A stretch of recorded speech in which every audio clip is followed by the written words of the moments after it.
Yorgos Lanthimos Bugonia. Out now in theaters. I got to see it last night. Now, the story is about a guy, Teddy, played by Jesse Plemons, who believes that this executive, Michelle Emma Stone, is an alien. And him and his cousin, Don, played by Aidan Delbus, abduct her and keep her in a basement, and all this shit happens. The story is there. There's this, of course, oddball absurdity to what Yorgos does, and he's presenting that once again. And if you understand his filmmaking or have watched all of his filmmaking, then going into this, you're going to expect exactly this from him. But if this is your first Yorgos film, you're either going to love it or hate it. Let's talk specifically about the story and how I feel that there were moments that did not connect for me.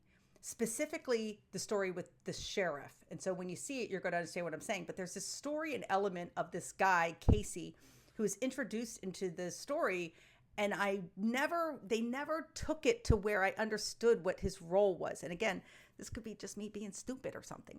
But I didn't get it. Like, I didn't know. I was left unfulfilled with it. And I felt like the dialogue, even between the two of Casey and Teddy, were like forced and weird and awkward. And maybe that was the purpose. It was meant to make me feel weird when I was watching it.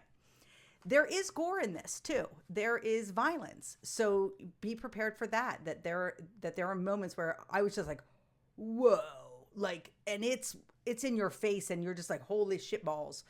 The acting by Emma Stone, who plays Michelle, Jesse Plemons, Aidan Delbus, who plays Don, is all phenomenal. There's also these light moments. There's these comical moments between Teddy and Don that you're like, these guys really love each other, but it's also in this weird way, and it's comical, and it's meant to kind of prepare, like, jar you when then that trauma piece or those bold moments are thrown at you. So you're kind of watching them do something that's kind of comical, and then there's this jarring moment, and that's what Yorgos does so well in delivering a story overall. Visually, it's beautiful. You have those moments that he's also known for where you're watching something, but there's something in the way of you hearing it or knowing it, right? But you see it.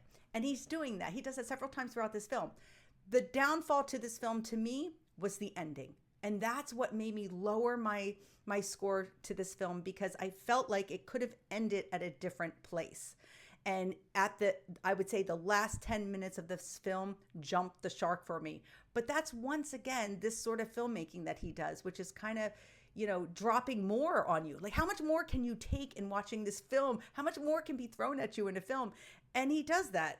Once again, you're either going to love that or hate it. I personally thought that it should have ended in a different spot, but hey, whatever. I'm giving it a solid 3.5 out of 5 stars. Look, if you're a fan, you need to see this film. It's definitely worth a watch. I was entertained from start to finish. Yeah.